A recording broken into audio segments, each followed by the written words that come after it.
Bagi keluarga biasa, 10 tael perak sudah cukup untuk hidup sebulan. Jadi, bagi para preman ini, 100 tael perak adalah jumlah yang luar biasa besar. Yang lebih menarik, mereka hanya perlu memberikan sedikit informasi untuk mendapatkannya. Terlalu mudah. Mereka pun mulai berpikir keras, tetapi kebanyakan dari mereka tidak mengenali gadis kecil dalam potret itu. Beberapa memang pernah melihatnya, tetapi tidak pada hari yang disebutkan. Maka, meskipun tergiur oleh iming-iming uang, mereka tetap tidak berani berbohong. Bercanda? Siapa yang berani menipu Yeyan? Dia adalah sosok yang mampu mengalahkan 2 ahli tingkat 9 Houtian dari keluarga Wang dalam sekejap. Salah bicara bisa berujung kehilangan kepala. Yeyan memperhatikan ekspresi mereka satu persatu. Kebanyakan hanya menghela napas kecewa, tetapi ada satu orang yang berbeda. Dia hanya melirik sekilas potret itu, lalu buru-buru menundukkan kepala dan melangkah mundur, seolah takut tertangkap basah. Mata Yeyan mungkin hanya sepasang, tetapi kekuatan jiwanya begitu luar biasa. Kau! Keluar, kata Yeyan, menunjuk pria itu. Pria itu tampak lusuh, berusia sekitar 30-an, dengan pakaian compang-camping dan rambut acak-acakan. Dia tampak paling menyedihkan di antara para preman. Dia gemetar ketakutan, tetapi dorongan dari belakang membuatnya tersungkur di hadapan Yeyan. Siapa namamu? Tanya Yeyan. Ye. Yang Master Ye, nama kecilku Chen Jun, tapi orang-orang memanggilku Ki Gouxi, jawabnya dengan suara gemetar. Apa kau pernah melihat anak ini? Yeyan bertanya lagi. Tidak pernah. Tidak. Chen Jun menggeleng sekuat tenaga. Yeyan tersenyum tipis. Kau bahkan belum melihat potret ini baik-baik, bagaimana bisa kau yakin? Aku punya ingatan yang sangat baik, jawabnya gugup. Oh. Yeyan mendadak melafalkan satu paragraf teks kuno dari teknik Qiang Finger. Ini adalah seni bela diri tingkat tinggi. Bahkan seorang suci yang mendengarnya hanya akan kebingungan. Ulangi satu kalimat saja, Yeyan berkata santai. Apa? Chen Jun tercengang. Bukankah kau punya ingatan yang baik? Cukup ulangi satu kalimat saja. Kalau bisa, aku beri kau 100 tael perak. Chen Jun membuka mulut, tetapi tidak bisa mengingat satu kata pun. Wajahnya mulai dipenuhi keringat dingin. Jadi kau sebenarnya tidak punya ingatan yang baik, suara Yeyan merendah, penuh tekanan. Berarti kau memang pernah melihat anak ini, mungkin kemarin? Bang! Chen Jun langsung jatuh berlutut, menggigil ketakutan. Yang Master Ye, aku benar-benar tidak tahu kalau gadis itu ada hubungannya dengan Anda. Kau tahu, aku tidak akan berani menyentuhnya. Yeyan mengabaikan ratapan itu. Di mana dia sekarang? Apa yang kau lakukan padanya? Aku menjualnya. Sekarang dia pasti sedang dalam perjalanan ke kota Su. Wajah Yeyan menegang. Kepada siapa kau menjualnya? Chen Jun tak lagi berani menyembunyikan. Seorang pria dari kota Su datang menemuiku 2 hari lalu. Dia bilang akan membayar 10 tael perak untuk satu anak. Aku tergoda, aku setuju. Bajingan ini benar-benar menjual anak kecil hanya demi 10 tael perak? Bahkan para preman di sekitar mereka menunjukkan ekspresi jijik. Meski mereka hidup di dunia hitam, ada batas yang tidak boleh dilanggar. Perdagangan manusia, apalagi anak kecil, adalah kejahatan yang paling hina. Chen Jun telah mengakui perbuatannya di depan semua orang. Bahkan jika Yeyan mengampuninya, para preman ini tidak akan. Seperti apa rupa pria itu? Tanya Yeyan. Aku tidak pandai menjelaskan, jawab Chen Jun, gelagapan.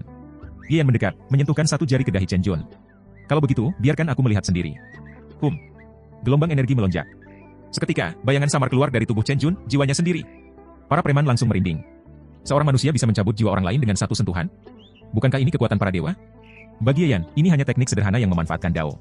Dengan kekuatannya saat ini, teknik ini hanya bekerja pada mereka yang berada di bawah ranah Xiantian, tetapi sebagai alat interogasi, ini lebih dari cukup. Dalam sekejap, semua ingatan Chen Jun terungkap di benak Yeyan. Ia melihat bagaimana Chen Jun menculik Chen Miao, lalu menyerahkannya kepada seorang pria kurus paruh baya. Melalui ingatan ini, ia juga mengetahui fakta yang lebih mengerikan, Chen Jun ternyata adalah kerabat jauh dari Chen Ji dan Chen Miao. Dan dia tetap tega menjual keponakannya sendiri. Yeyan mengepalkan tinju. Binatang dalam wujud manusia. Dengan satu sentuhan lagi, jiwa Chen Jun kembali ke tubuhnya. Pria itu terengah-engah, menyadari bahwa pikirannya baru saja diselami. Wajahnya pucat pasi. Yang Master Ye, ampun. Aku salah. Ia menangis tersedu-sedu, memohon belas kasihan. Yeyan menatapnya dingin. Aku serahkan dia pada kalian. Ia menoleh ke arah para preman. Dan terima kasih sudah membantu. Ambil masing-masing 1 tael perak sebagai upah kalian. Para preman buru-buru mengangguk. Sebenarnya, tanpa bayaran pun mereka akan menuruti Yeyan. Tapi karena diberi uang, tentu mereka semakin senang. Mereka semua menatap Chen Jun dengan pandangan penuh kebencian. Bawa dia pergi. Beberapa preman menyeret tubuh Chen Jun yang menggigil. Tidak. Tolong. Jeritanya menggema, namun segera tertelan oleh suara tinju dan tendangan yang bertubi-tubi mendarat di tubuhnya. Yeyan berdiri tegap, matanya dingin. Ia sudah mendapatkan informasi yang dibutuhkan. Kota Su, ya, gumamnya pelan, lalu berbalik, bersiap untuk menyelamatkan Chen Miao. Kali ini, tak akan ada yang bisa menghalanginya. Yeyan segera pergi menemui Nyonya Chen Sang dan menceritakan semuanya. Setelah mendengar kabar tersebut, Nyonya Chen Sang menggertakkan giginya dengan marah, mengutuk Chen Jun tanpa henti. Dia mengenal pria itu, seorang pemalas yang tak tahu diri, selalu berkeliaran tanpa tujuan, bahkan sering menggoda dirinya sebagai janda. Namun, dia tak pernah membayangkan bahwa Chen Jun akan melakukan perbuatan sekeji ini. Jadi Chen Miao kemungkinan telah diculik dan dijual ke Sucheng, katanya dengan suara bergetar. Yeyan memijat pelipisnya, menyadari bahwa jika dia tidak segera bertindak, menemukan Chen Miao di luar Sucheng akan menjadi tugas yang nyaris mustahil. Kita harus segera berangkat ke Sucheng, tegasnya. Kebetulan pula, kompetisi kota yang diikuti Chu Yanran akan segera dimulai. Ini adalah waktu yang tepat untuk menyelesaikan 2 hal sekaligus. Setelah mengambil keputusan, Yeyan segera mempersiapkan perjalanan. Nyonya Chen Sang tentu saja sangat berterima kasih. Awalnya, dia hanya ingin meminta saran, tetapi Ye Yan tidak hanya membantu, dia juga begitu bersemangat menolong. Chen Ji benar-benar memiliki teman yang luar biasa, pikirnya dengan haru. Ye Yan lalu memanggil Wang Qingsui dan Hu Xi untuk menemaninya. Dengan Wang Tong menjaga rumah, dia yakin tidak ada yang perlu dikhawatirkan. Saat mengetahui Ye Yan akan pergi lagi, Ye Changxi dan Chang Yu merasa berat hati. Namun, mereka juga memahami bahwa ini demi menyelamatkan Chen Miao, jadi mereka hanya bisa melepasnya dengan doa dan harapan. Tak membuang waktu, Ye Yan dan kedua rekannya segera berangkat dan tiba di Sucheng dalam waktu lebih dari 1 jam. Ini adalah kali pertama Ye Yan kembali ke Sucheng sejak kelahirannya kembali. Saat melihat tembok kota yang familiar dan berjalan di jalanan yang dikenalnya, berbagai kenangan dari kehidupan sebelumnya menyeruak. Tubuh ini masih menyimpan rasa malu dan penderitaan dari 3 tahun menjadi menantu yang dipermalukan. Meskipun jiwanya kini telah berbeda, perasaan itu tertanam begitu dalam. Namun, sekarang dia adalah seorang kaisar yang telah bangkit. Dengan cepat dia menekan emosinya dan mengalihkan fokus pada tujuan utamanya. Langkah pertama adalah mencari sekutu lokal. Dan tak ada pilihan yang lebih baik daripada keluarga Wang. Sebagai salah satu dari 3 keluarga paling berkuasa di Sucheng, menemukan seseorang pasti bukan perkara sulit bagi mereka. Ketika mendengar Ye Yan datang, Wang Rindong segera membawa 5 tetua keluarga Wang untuk menyambutnya. Mereka semua membungkuk hormat. Tuan muda Ye, bangunlah, kata Ye Yan dengan anggukan ringan. Setelah mendapatkan izin, mereka baru berani mengangkat kepala dan melirik sekilas ke arah 2 orang yang datang bersama Ye Yan. Hu Xi, dengan tubuhnya yang seperti beruang buas, sedikit mengejutkan mereka. Namun, itu bukan hal aneh. Orang bertubuh besar seperti itu memang jarang, tetapi tidak luar biasa. Yang benar-benar membuat mereka tercengang adalah kehadiran Wang Qingsui. Gadis ini benar-benar luar biasa. Kecantikannya bahkan bisa menyaingi, atau mungkin melebihi, Chu Yanran. Tapi yang lebih mencolok adalah auranya. Ada kemurnian yang begitu jernih, menenangkan siapapun yang melihatnya. Namun, jika diteliti lebih lanjut, di balik kepolosan itu, terselip pesona yang begitu menggoda hingga membuat hati berdebar. Mereka semua buru-buru menundukkan pandangan, takut jika terlalu lama menatapnya akan mendatangkan masalah. Siapa yang berani menaruh niat pada wanita Ye Yan? Dengan sopan, Wang Rindong mempersilakan mereka masuk ke aula utama. Begitu tiba, dia menawarkan Ye Yan tempat duduk di kursi kehormatan. Ye Yan tidak mempedulikannya, langsung menyampaikan maksud kedatangannya. Aku butuh bantuan kalian untuk menemukan seseorang, katanya tanpa basa-basi. Ini potretnya. Namanya Chen Miao, adik seorang temanku. Dia kemungkinan besar diculik ke Sucheng tadi malam atau pagi ini. Seorang teman? Wang Rindong langsung merasa tegang. Seberapa besar nilai persahabatan itu hingga Ye Yan secara khusus mencarinya? Tak peduli seberapa kecil urusan ini bagi Ye Yan, bagi mereka, ini adalah tugas yang harus dilakukan dengan sempurna. Tuan muda Ye, serahkan pada kami. Saya akan segera mengumpulkan semua kepala geng dan tokoh dunia bawah di kota ini untuk mencari Chen Miao, kata Wang Rindong tegas. Tanpa banyak bicara, dia segera bergegas untuk mengatur segalanya. Setelah beberapa waktu, Wang Rindong kembali dengan wajah penuh percaya diri. Saya sudah menginstruksikan semuanya. Dalam setengah jam, semua pemimpin dunia hitam di kota ini akan berkumpul untuk mendengar perintah. Bagus, Ye Yan mengangguk puas. Kau urus ini, aku tak akan muncul untuk saat ini. Tentu, Tuan muda Ye. Wang Rindong menunduk hormat. Dengan pengaruh keluarga Wang di Sucheng, menemukan seseorang bahkan lebih mudah daripada mencari seekor lalat di rumah sendiri. Setelah menyelesaikan urusan itu, Ye Yan meninggalkan kediaman Wang. Sekarang, dia hanya bisa menunggu hasilnya. Sementara itu, dia memutuskan untuk mencari bacaan sejarah. Dia pergi ke beberapa toko buku untuk mencari catatan sejarah yang lebih mendalam. Namun, semua toko hanya memiliki catatan sekitar 1000 tahun terakhir. Lebih jauh dari itu, isinya dipenuhi dengan tahayul dan cerita yang sulit dipercaya. Setelah bertanya pada beberapa pemilik toko, mereka semua merekomendasikan satu tempat, Yianju. Bukan sebuah toko buku, tetapi rumah seorang mantan pejabat yang telah pensiun. Orang itu menghabiskan hidupnya mengumpulkan catatan sejarah yang sangat rinci. Sayangnya, dia telah meninggal 6 bulan lalu. Kini, rumah itu hanya dihuni oleh menantunya yang janda dan cucunya. Karena takut akan gosip, sang janda menolak semua permintaan untuk meminjam buku-buku tersebut. Tetapi Ye Yan tetap berniat mencoba. Agar tidak menimbulkan kesalahpahaman, dia mengajak Wang Qingsui bersamanya. Setelah mencari beberapa waktu, mereka akhirnya menemukan Yianju. Suasananya tenang, bertolak belakang dengan hiruk-pikuk kota di luar. Pepohonan tua menjulang tinggi, memberi keteduhan yang sejuk. Namun, begitu melangkah mendekat, mereka mendengar suara kasar dari dalam rumah. Gu Xiniang, suamimu sudah mati hampir 3 tahun. Ayah mertuamu juga sudah tiada. Kenapa kau masih berpura-pura jadi wanita suci? Suara seorang pria terdengar disertai tawa cabul. Lihat tubuhku ini, aku bisa memuaskanmu lebih baik dari suamimu. Mata Wang Qingsui membelalak. Dengan ekspresi marah, dia menoleh ke Ye Yan. Ye Yan hanya tersenyum tipis. Tanpa ragu, dia melangkah masuk. Tawa kasar menggema di halaman rumah itu. Hahaha. Para preman kecil tertawa terbahak-bahak, dipimpin oleh pemimpin mereka, Zhang Tong, yang lebih dikenal dengan julukan Nine Wolves. Di hadapan mereka berdiri seorang wanita berusia 30-an, berparas cantik dengan tubuh yang menggoda. Meski mengenakan gaun longgar, keanggunan dan pesonanya tetap terpancar. Di sampingnya, seorang bocah lelaki berusia sekitar 7 atau 8 tahun berdiri tegap dengan ekspresi marah, menatap tajam para preman itu sambil mengepalkan tangan mungilnya. Wanita itu, Gu Xiniang, mengerutkan alisnya dan berkata dengan tegas, keluar dari rumahku sekarang, atau aku akan berteriak minta tolong. Zhang Tong hanya menyeringai sinis. Gu Xiniang, suamimu sudah meninggal hampir 3 tahun. Dulu, kau masih punya yang mertua untuk melindungimu, tapi sekarang? Siapa yang akan peduli jika kau bersenang-senang sedikit? Tawa menjijikkan terdengar dari para anak buahnya.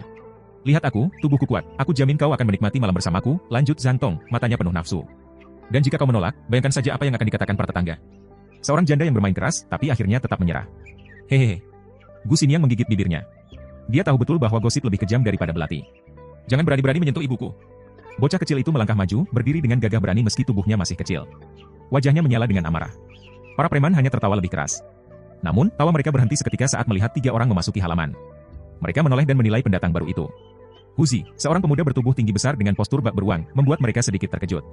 Di sampingnya berdiri seorang gadis cantik luar biasa, Wang Qingsui, yang kecantikannya begitu murni, tetapi sekaligus menggoda. Sementara itu, Yan, pemimpin kelompok kecil ini, tampak biasa saja di mata mereka. Zhang Tong menjilat bibirnya. Hari ini benar-benar hari keberuntunganku. Bukan hanya 1, tapi 2 wanita cantik yang datang. Para anak buahnya ikut tertawa.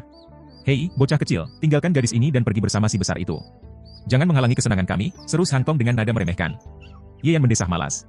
Huzi, buang mereka keluar. Oh, dan patahkan kaki mereka sekalian. Baik, tuan muda. Huzi maju tanpa ragu. Sombong. Salah satu preman mengayunkan tongkat kayunya ke arah Huzi, diikuti oleh yang lain. Namun, saat tongkat itu menghantam tubuh Huzi, yang terjadi hanyalah suara pelan, seolah memukul batu. Huzi bahkan tidak bergerak sedikit pun. Dengan santai, Huzi menangkap salah satu preman, menekuk kakinya dengan jentikan jari, dan terdengar suara retakan mengerikan. Ah! Preman itu berteriak sebelum tubuhnya dilempar keluar pagar. Satu persatu, mereka mengalami nasib yang sama.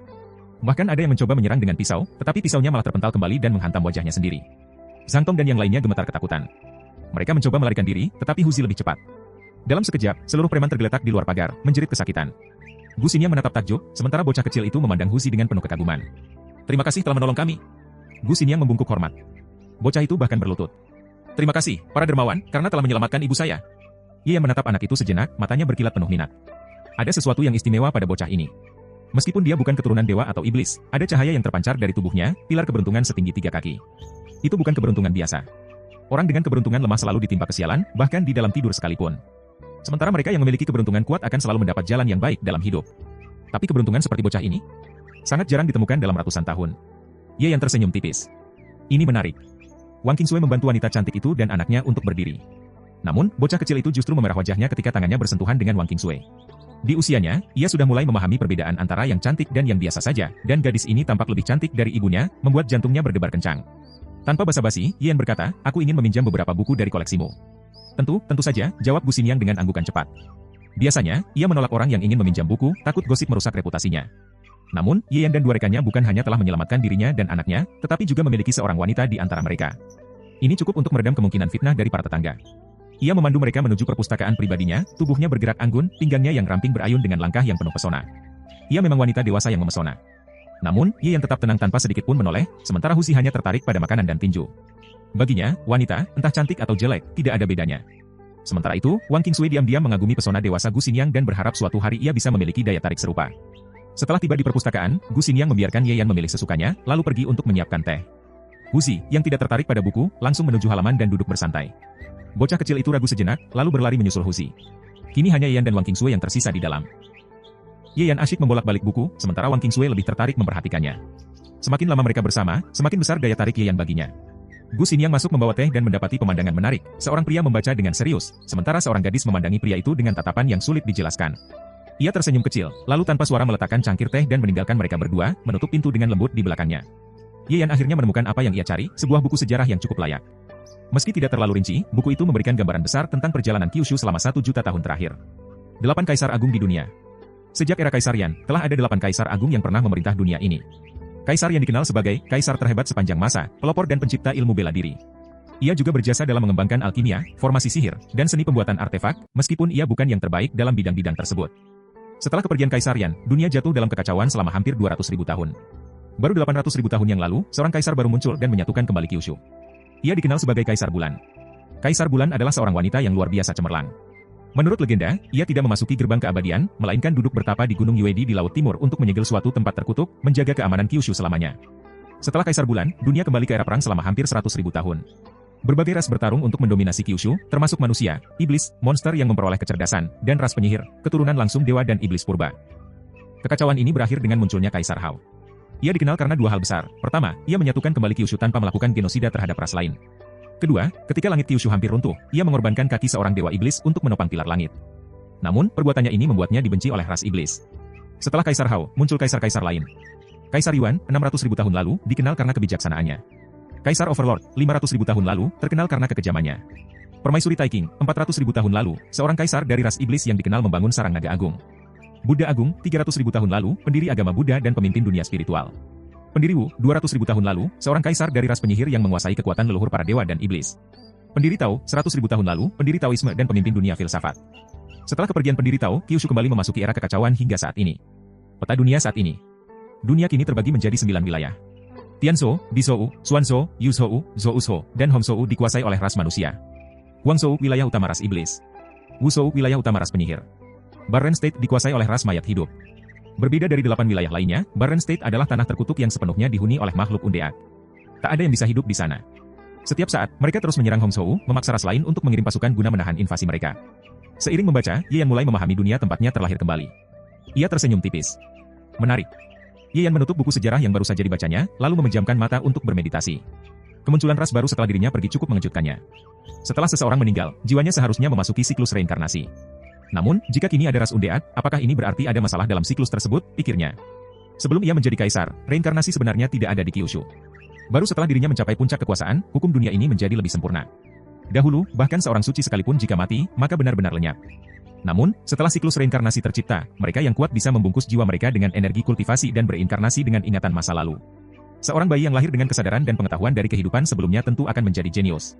Namun, karena ini bertentangan dengan hukum surgawi, hukuman langit pun akan menimpa mereka yang mencoba. Sangat sedikit orang yang berhasil, apalagi bisa melakukannya berkali-kali. Ye Yan pernah menyelidiki jalur reinkarnasi, tetapi ia tidak dapat mencapai ujungnya. Bukan karena tidak mampu, tetapi kekuatan seorang kaisar terlalu besar untuk siklus tersebut. Jika ia menerobosnya, siklus reinkarnasi akan hancur. Maka, ia memutuskan untuk menunggu. Selama 90.000 tahun terakhir, siklus itu berjalan normal. Namun, dengan munculnya undead, masalah ini tak bisa diabaikan. Ras undead adalah bencana, tapi para kaisar setelahku tidak membasminya. Ini berarti masalahnya lebih rumit dari sekadar kekuatan belaka, pikirnya. Dengan kekuatanku yang sekarang, aku tidak bisa ikut campur. Setidaknya aku harus mencapai tingkat suci dulu. Jika aku mencapai tingkat itu, aku bisa mengendalikan dunia sepenuhnya dan menyelidikinya lebih jauh. Setelah mengambil keputusan, Ye Yan melanjutkan membaca buku lainnya. Koleksi di rumah ini memang luar biasa. Kali ini, ia menemukan Daciasi, sebuah catatan sejarah dinasti Xia yang membuatnya semakin tertarik. Hari mulai gelap ketika ia akhirnya menutup buku itu. Dengan sopan, ia menolak undangan makan malam dari Gu Xiniang dan bersiap untuk pergi. Namun, baru beberapa langkah keluar, seorang anak kecil berlari menghampiri dan menghentikannya. Bisakah kau menjadi ayahku? Kata bocah itu tiba-tiba. Ye Yan terkejut. Apa? Bocah itu menatapnya dengan serius. Kakak Huzi bilang kau yang mengajarinya ilmu bela diri. Kalau begitu, kau bisa melindungi ibuku kalau jadi ayahku. Ternyata, ia hanya ingin melindungi ibunya. Namun, caranya mencari ayah baru ini benar-benar unik. Ye Yan tersenyum. Kenapa tidak kau sendiri yang berlatih agar bisa melindungi ibumu? Mata bocah itu berbinar. Kakak, kau mau mengajariku? Baru saja ia memanggil, ayah, kini sudah berubah menjadi, kakak. Ye Yan mengusap kepala bocah itu. Aku akan merekomendasikan seseorang untuk mengajarimu. Siapa lagi kalau bukan Wang Tong? Bocah itu tampak sedikit kecewa, tapi juga penuh harapan. Aku akan kembali besok untuk membaca buku, jangan khawatir, kata Ye Yan sebelum pergi. Saat kembali ke penginapan, mereka mendapati Wang Lindong sudah menunggu. Tuan Ye, kepala keluarga Wang itu menyapa dengan hormat. Aku sudah menyebarkan perintah. Sekarang, semua pihak di kota sedang mencari jejak gadis kecil bernama Chen Miao. Terima kasih, Ye Yan mengangguk. Wang Lindong merasa terhormat dan buru-buru berkata, ini bukan apa-apa, sungguh tidak seberapa. Setelah makan malam, mereka beristirahat. Namun, tak lama setelahnya, Wang Lindong kembali dengan ekspresi serius. Tuan Ye, ada kabar, katanya dengan penuh semangat. Secepat ini? Ye Yan menatapnya. Memang pantas Wang keluarga menjadi salah satu penguasa Su City. Katakan, perintahnya. Penculik dan penjual Chen Miao adalah Hutou Gang, Wang Lindong melaporkan. Tapi mereka bertindak atas perintah seseorang. Siapa? Wang Lindong tampak ragu sejenak sebelum menjawab, Chu Xiaen. Kami sudah memverifikasinya beberapa kali. Chu Xiaen, saudara laki-laki Chu Yanran. Khawatir Ye Yan salah paham dan mengira dirinya sedang memprovokasi konflik dengan keluarga Chu, Wang Lindong buru-buru menambahkan, Tuan Ye, informasi ini bisa dipertanggungjawabkan sepenuhnya. Ye Yan mengingat sosok Chu Xiaen. Berbeda dengan saudara perempuannya yang cerdas dan berbakat, pria itu hanyalah seorang pemuda manja yang gemar bersenang-senang. Aku akan menilai sendiri kebenarannya, kata Ye Yan, lalu berdiri. Malam masih panjang, dan ia harus menemukan Chu Xiaen sebelum terlambat. Mereka mulai mencari di berbagai tempat hiburan di kota. Sebagai seorang playboy, Chu Xiaen pasti tidak akan pulang ke rumah untuk tidur, melainkan di salah satu dari 7 rumah bordil ternama di Su City. Saat tiba di rumah bordil kelima, mereka akhirnya menemukannya. Brak! Ye Yan langsung menerobos masuk, membuat para wanita di dalam menjerit ketakutan. Apa yang kalian panikkan? Istriku tidak akan datang menangkapku, terdengar suara seorang pria. Seorang pemuda tampan dengan langkah sempoyongan keluar dari dalam ruangan. Itu dia, Chu Xiaen. Namun, alih-alih melihat Ye Yan, tatapannya langsung terpaku pada Wang Qingsui dengan ekspresi mabuk kepayang. Cantik sekali. Gumamnya dengan mata berbinar. Ia bahkan tidak menyadari bahaya yang mengintai. Datanglah dan temani aku tidur malam ini, serunya, langsung berlari ke arah Wang Qingsui. Tapi sebelum ia bisa menyentuhnya, Ye Yan sudah bergerak lebih cepat. Bang! Chu Xiaen baru saja berlari ke depan ketika sebuah tendangan menghantamnya dengan keras, membuatnya terlempar hingga menabrak sekat kamar. Dengan suara gemuruh, sekat itu pun roboh. Seorang wanita yang ada di dalam kamar terkejut dan segera keluar untuk melihat apa yang terjadi. Begitu melihat tubuh Chu Xiaen tergeletak di lantai, dia langsung menjerit ketakutan. "Keluar," kata Yan dengan suara tenang. Wanita itu segera mengangguk dan melarikan diri tanpa berpikir dua kali. Chu Xiaen, yang masih terbaring, mendidih karena marah. Di kota Su ini, ada yang berani menyerangnya. Apakah orang itu sudah bosan hidup? Dengan susah payah, dia bangkit sambil menyapu pandangannya ke sekitar. Begitu melihat siapa yang berdiri di hadapannya, wajahnya berubah drastis. "Ye Yan, kau berani menendangku?" Dia menggeram marah, tapi baru saja hendak bergerak, perutnya terasa sakit luar biasa akibat tendangan tadi. Alisnya mengerut karena nyeri. Namun, rasa sakit itu justru membuatnya semakin murka. "Ye Yan, orang ini hanya seorang menantu tak berguna. Seorang pria dari keluarga kecil di daerah terpencil, yang beruntung bisa masuk ke keluarga Chu karena tahayul konyol. Selama 3 tahun terakhir, dia hanya menjadi bahan olokan. Dia bahkan pernah disuruh mengambil air cuci kaki atau dipukuli untuk hiburan. Tapi kini, dia berani melawan. Bukankah 3 tahun pernikahan telah berakhir? Chu Yanran sudah mengusirnya dari keluarga Chu dengan surat cerai. Lalu, mengapa pria ini kembali dan berani menyentuhnya?" Plak! Tamparan keras mendarat di pipi Chu Xiaen. Dia terhuyung, matanya membelalak tidak percaya. Tamparan kedua. Kali ini, bukan dari Yan, melainkan dari Wang Qingsui. "Keluarga Chu benar-benar tidak tahu berterima kasih. Jika bukan karena Yang Master Ye, saudaramu sudah lama mati. Bukannya berterima kasih, kalian malah mengusirnya. Apa kalian tidak punya hati nurani?" Wang Qingsui berkata dengan geram. Namun, Chu Xiaen bukannya sadar, malah memandangi Wang Qingsui dengan tatapan mesum. Kau siapa? Wanita secantik ini. Kau mau ikut denganku? Aku bisa memberimu kehidupan penuh kemewahan." Dasar menjijikkan. Wang Qingsui mencabut sarung pedangnya dan menghantamkan ujungnya ke kepala Chu Xiaen. Jeritan pria itu memenuhi ruangan. "Di mana anak yang kau culik dan jual?" Ye Yan bertanya lagi, suaranya penuh ketenangan yang mengerikan. "Ye Yan, kau berani mengancamku?" Cerat! Pedang Ye Yan menembus kaki kiri Chu Xiaen. "Ah!" Jeritan nyaring menggema. "Aku bertanya sekali lagi," kata Ye Yan, suaranya tetap datar. Aku bilang. Chu Xiaen berteriak panik. Namun, sebelum dia sempat menjawab, Ye Yan sudah menusukkan pedangnya lagi, kali ini ke kaki kanan. "Ah!" Air mata dan ingus bercucuran dari wajah Chu Xiaen. "Peluk!" Tusukan ketiga. Kali ini di lengan. "Ye Yan, kau gila!" Berbicara, jawab Ye Yan tanpa ekspresi. Tercekik oleh rasa sakit dan ketakutan, Chu Xiaen akhirnya membuka mulut. "Di rumah seseorang di utara kota? Siapa yang membelinya darimu?" Ye Yan menusukkan pedangnya lagi. "Aku tidak tahu namanya. Aku bertemu dengannya di kasino. Dia bilang dia akan membayarku 100 tael per anak yang aku bawa." Jelaskan lebih rinci. Dengan gemetar, Chu Xiaen menceritakan segalanya. Dia mengaku terlilit hutang judi dan bertemu seorang pria yang menawarkan uang sebagai imbalan untuk anak-anak yang diculiknya. Pria itu bahkan membayar di muka untuk 10 anak pertama. Sepanjang cerita, Ye Yan terus menusukkan pedangnya ke berbagai bagian tubuh Chu Xiaen. Tak cukup untuk membunuh, tapi cukup untuk memastikan dia merasakan penderitaan yang luar biasa. Setelah merasa cukup, Ye Yan akhirnya berhenti. "Besok, aku akan datang ke rumah Chu dan mengambil kepalamu." Dengan itu, dia berbalik dan pergi, diikuti oleh Wang Qingsui. Begitu mereka menghilang, Chu Xiaen akhirnya berteriak minta tolong. "Tolong! Tolong aku!" Para pekerja di rumah bordil akhirnya berani masuk dan mendekatinya dengan hati-hati. Namun, meski tubuhnya penuh luka, hanya ada satu hal yang memenuhi pikirannya. "Ye Yan, aku bersumpah akan membunuhmu. Dan gadis itu, aku akan membuatnya menyesal menolakku." Ye Yan bergerak cepat menuju lokasi yang diberikan oleh Chu Xiaen. Saat tiba, ia melihat sebuah halaman luas yang gelap gulita, hanya satu ruangan yang diterangi cahaya dengan suara riuh dari dalam. Tanpa ragu, ia melompati pagar dan menerobos masuk. Di dalam ruangan, 4 pria tengah berpesta minuman keras. Mereka menoleh kaget melihat Ye Yan masuk tanpa diundang, namun mata mereka segera berbinar saat Wang Qingsui muncul di belakangnya. "Hei, rezeki nomplok? Gadis secantik ini datang sendiri, mana boleh dilewatkan?"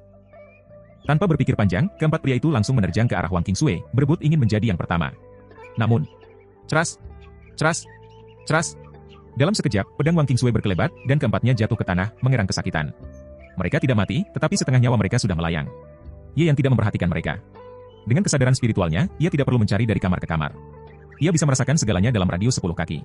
Di sini, ia berjalan ke salah satu ruangan dan membuka pintu. 6 pasang mata kecil menatapnya dengan ketakutan. "Chen Miao. Akhirnya ketemu." Ye Yan segera memanggil orang-orang dari keluarga Wang untuk mengantar anak-anak itu kembali ke rumah mereka. Chen Miao sendiri diserahkan pada Husi untuk diantar pulang. Saat Ye Yan menggendongnya, gadis kecil itu menangis lega, lalu tertidur dalam pelukannya. Kediaman keluarga Chou. Setelah kembali ke rumah, Chu Xian langsung mengadu pada ayahnya. "Ayah, itu si brengsek Ye Yan. Dia berpura-pura menjadi pecundang selama 3 tahun hanya untuk mencuri ilmu keluarga kita." Ia meraung, namun kesakitan dari luka-lukanya membuatnya meringis dan berlinang air mata. Chu Tianba menatap anaknya dengan kesal. Sebagai seorang pendekar tangguh yang mencapai tingkat 9 Houtian di usia 30-an, ia merasa terhina memiliki putra seperti ini. Tapi tetap saja. "Kau yakin Ye Yan yang melukaimu?" tanyanya dengan suara berat. "Tentu saja. Aku mengenali bajingan itu meskipun dia jadi abu." Chu Xiaen menggertakkan giginya. "Dan dia bilang akan datang ke rumah kita besok untuk membunuhku." Chu Tianba tertegun, lalu mendengus dingin. "Hah? Dia berani datang ke rumah ini? Itu omong kosong." Ia tak percaya Ye Yan akan seberani itu. Namun, untuk berjaga-jaga, ia memberi perintah. "Afu, cari Ye Yan di seluruh kota. Tangkap dia, hidup atau mati." "Baik, Tuan." Seorang pelayan tua menghilang dalam kegelapan. Senyum licik muncul di wajah Chu Xiaen. Kali ini, ia pasti akan membalas dendam. Keesokan harinya, setelah menyelesaikan latihannya, Yan menuju Anju, bukan untuk menggoda janda cantik di sana, tetapi untuk mencari lebih banyak buku sejarah. Namun, saat tiba di sana, ia melihat Gu Xiniang berjalan mondar-mandir di depan pintu dengan wajah penuh kecemasan. Sister Gu, ada apa? Wang Qingsui bertanya dengan prihatin. Qian hilang. Gu Xiniang hampir menangis. Aku sudah melapor ke Yamen, tapi belum ada yang datang. Ye Yan mengernyit. Baru kemarin ia membongkar jaringan perdagangan anak, tapi sekarang ada anak lain yang hilang. Yang Master Yan, bisakah kita membantu Sister Gu mencari Qian? Tanya Wang Qingsui dengan nada memohon. Ye Yan mengangguk. Tentu. Terima kasih. Terima kasih. Gu Xiniang berkata dengan penuh harapan. Tanpa buang waktu, Ye Yan mulai berjalan mengelilingi kota.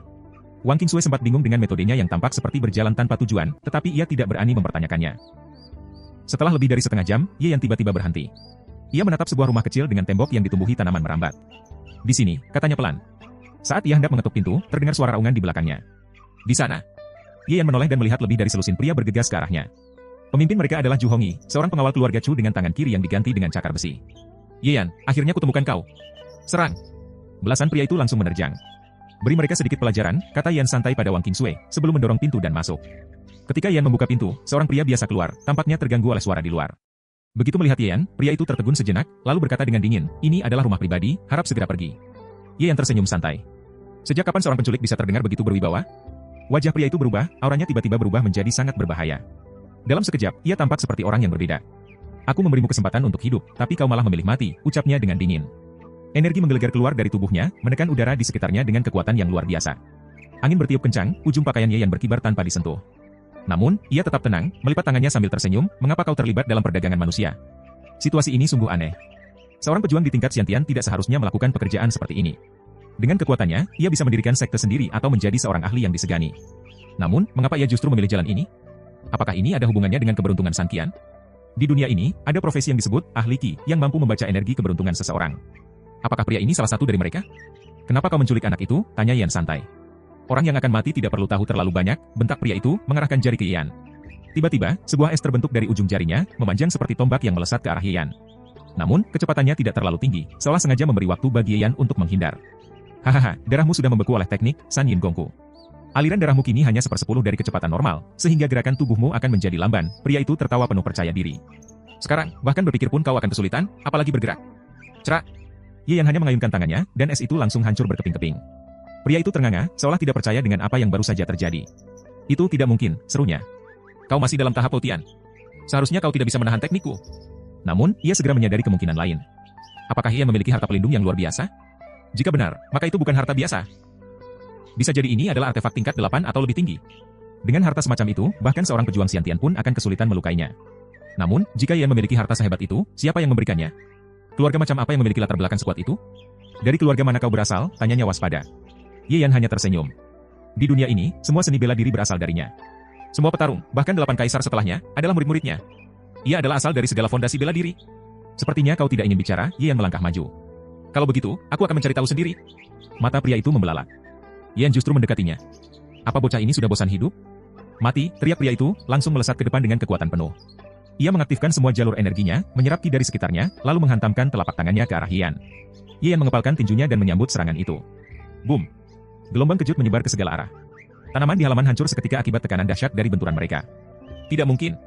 Pria itu berteriak dalam hati. Bagaimana mungkin seorang petarung Houtian bisa bertarung setara dengannya, bahkan tanpa cedera sedikit pun? Ye Yan kembali menyerang, kali ini dengan tinju yang terbagi menjadi ratusan bayangan. Jurus Kaisar, 100 pukulan. Di dunia ini, teknik bela diri diklasifikasikan dalam 9 peringkat, dengan peringkat 1 sebagai yang terkuat. Biasanya, seseorang yang menggunakan teknik peringkat 8 tidak akan bisa menang lawan pengguna teknik peringkat 9. Namun, selain teknik peringkat 1, ada juga teknik tingkat raja dan tingkat suci. Di dalam dinasti Xia besar ini, teknik terkuat yang diketahui hanyalah peringkat 4. Bahkan, mereka belum pernah menyentuh tingkat raja, apalagi suci. Namun, Ye Yan kini langsung menggunakan teknik kaisar. Sial. Pria itu panik. Kenapa aku harus menghadapi orang seperti ini? Ia tiba-tiba merasa seperti makhluk kecil yang menghadapi raksasa tak terkalahkan. Boom, sebuah pukulan telak menghantam tubuhnya, dan tubuhnya langsung hancur berkeping-keping.